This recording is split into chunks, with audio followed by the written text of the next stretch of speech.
খুব জরুরি সিচুয়েশনে আপনাদের সাথে লাইভে আসতে হলো, লাইভে কথা বলতে হচ্ছে।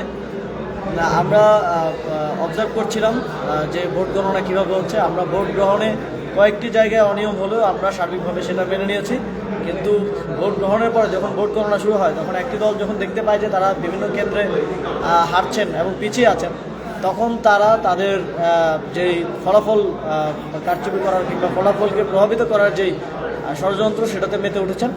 আমরা ইতিমধ্যে দেখেছি খুবই লজ্জাজনকভাবে বিএনপির প্রার্থী মির্জা আব্বাসের স্ত্রী তিনি সরাসরি একটা কেন্দ্রে দাঁড়িয়ে ভোট গণনা দেখছেন। পরবর্তীতে আমরা খোঁজ নিয়ে জানতে পেরেছি যে সেই কেন্দ্রে মির্জা আব্বাস বিপুল ভোটে পিছিয়ে থাকায় সেখানে তিনি 7 বার ভোট কাউন্ট করিয়েছেন। তিনি সেখানে উপস্থিত থেকে 7 বার ভোট কাউন্ট করিয়েছেন যাতে মির্জা আব্বাসকে বিজয়ী ঘোষণা করা যায় কিংবা তার তিনি এগিয়ে আছেন সেরকমটা দেখানো যায়।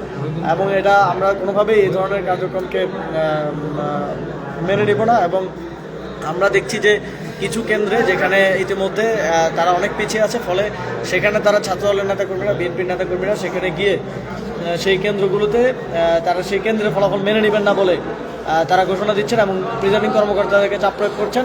আমরা এও অভিযোগ পেয়েছি যে প্রিজাইডিং কর্মকর্তারা সিদ্ধান্ত নিয়ে এবং ইসির মৌখিক আদেশে তারা মার্কার বক্সের বাইরে যে ভোটগুলো পড়ছে, যেগুলো সাধারণত ডিফল্ট ভোট হওয়ার কথা এবং ফল্ট ভোট হিসেবে সেগুলো বাদ পড়ার কথা, সেগুলো তারা এক ধরনের মৌখিক নির্দেশে বিএনপির পক্ষে ধানের শীষের পক্ষে তারা কাউন্ট করছেন।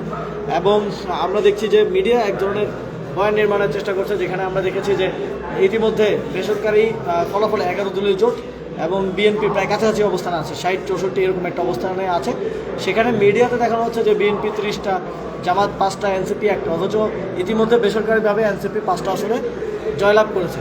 সুতরাং আমরা দেখতে পাচ্ছি পুরো ইকোসিস্টেমের একটা আন্ডারস্ট্যান্ডিংয়ের মধ্য দিয়ে ফলাফলকে প্রভাবিত করার, ফলাফলকে রিগিং করার এক ধরনের চেষ্টা হচ্ছে।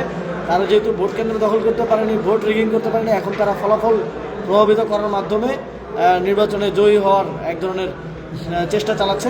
আমরা ঢাকা 11 আসনে দেখেছি যে আসনগুলোতে আমরা যে কেন্দ্রগুলোতে আমরা বিজয়ী হয়েছি, এবং পঞ্চগড় 1 আসনে, তারপরে দিনাজপুর 5 আসনে, এরকম কয়েকটি জায়গায় যে কেন্দ্রগুলোতে আমরা বিজয়ী হয়েছি সেই কেন্দ্রগুলোর ফলাফল ঘোষণা করা হচ্ছে না, ফলাফল আটকে রাখা হচ্ছে। একটা কেন্দ্রে 3000-4000 ভোট এই কাউন্ট করতে 6 ঘন্টা, 5টা বাজে যদি নির্বাচন শেষ হয়, এখন 11টা বাজে, 6 ঘন্টা সময় কীভাবে লাগে এটার কোনো জবাব আমাদের কাছে নেই। যেখানে সিমিলার কেন্দ্রে 1 ঘন্টার মধ্যে ফলাফল চলে আসছে, সেখানে পাশের কেন্দ্রে 6 ঘন্টা সময় কোনোভাবেই বোধগম্য নয়। এবং এটা স্পষ্ট বার্তা দেয় যে সেখানে এক ধরনের ইঞ্জিনিয়ারিং চলছে এবং আমাদের বিজয়ী কেন্দ্রগুলোকে স্টপ রেখে সেই ফলাফলগুলোকে সামনে আসা থেকে বন্ধ করে এক ধরনের পারসেপশন তৈরি করা হচ্ছে, এক ধরনের তাদের প্রার্থীদেরকে বেসরকারিভাবে বিজয়ী ঘোষণা করার চেষ্টা হচ্ছে।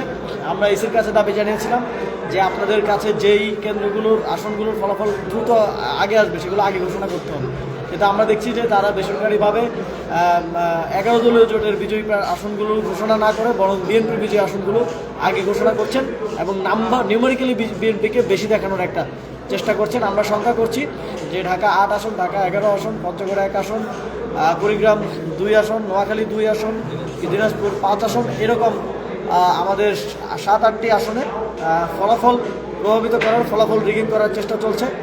আমরা আমাদের নেতাকর্মীদেরকে ইতিমধ্যেই সতর্ক অবস্থানে থাকার নির্দেশনা দিয়েছি। যদি প্রয়োজন হয় আমরা যে কোনো ধরনের কঠোর সিদ্ধান্ত গ্রহণ করার দিকে যাব। আমরা বিএনপির নেতাকর্মী, ছাত্রদলের নেতাকর্মীদেরকে আহ্বান জানাতে চাই যে আপনারা কোনো কেন্দ্রে ফলাফলকে প্রভাবিত করার জন্য কেন্দ্রের বাইরে অবস্থান নেবেন না। আপনারা যদি অবস্থান নেন তাহলে অবশ্যই আমাদের 11 দলীয় জোটের নেতাকর্মীদেরকে নিয়ে আমাদেরকেও সেখানে অবস্থান নিতে হবে এবং যে কোনো ধরনের অপ্রীতিকর পরিস্থিতি ঘটতে পারে। সুতরাং আমরা আপনাদেরকে আহ্বান জানাবো যে প্রশাসনকে নিরপেক্ষভাবে কাজ করতে দিন এবং প্রশাসনের প্রতি আহ্বান থাকবে কোনো ধরনের অপব্যাখ্যা কিংবা কোনো ধরনের নতুন আইন বা নিয়ম এনে এখন ডিফল্ট ভোটকে একটা নির্দিষ্ট দলের পক্ষে গণনা করার চেষ্টা আপনারা করবেন না। তাহলে কিন্তু আমরা এই বিষয়গুলোকে সহজভাবে দেখব না এবং এই ক্ষেত্রে জাতীয় নাগরিক পার্টি এবং 11 দলীয় জোট কঠোর অবস্থানের দিকে যেতে পারে। আপনাদের সকলকে ধন্যবাদ। 11 দলীয় জোটের সকল নেতাকর্মীকে সতর্ক অবস্থানে এবং কেন্দ্রে অবস্থান করার জন্য আহ্বান জানাচ্ছি। এবং সবচেয়ে গুরুত্বপূর্ণ হচ্ছে কোনোভাবেই প্রাথমিক ফলাফল বা কয়েকটি কেন্দ্রের ফলাফল দেখে আপনার কেন্দ্র ছেড়ে দিবেন না। আপনার কেন্দ্র এবং আসনের চূড়ান্ত সরকারি ফলাফল আসা পর্যন্ত কেন্দ্রের বাইরে অবস্থান করুন। আমরা যদি কেন্দ্র ছেড়ে দিই, আমাদের নেতাকর্মীরা যদি কেন্দ্র ছেড়ে দেয়, তাহলে এই সুযোগটা নিয়ে সেই কেন্দ্রের ফলাফলকে প্রভাবিত করার চেষ্টা করবে এবং করছে, সেটা আমরা ইতিমধ্যে দেখেছি। আমাদের সকলকে সতর্ক অবস্থান নেওয়ার জন্য আহ্বান জানিয়ে আমার বক্তব্য শেষ করছি। আসসালামু আলাইকুম।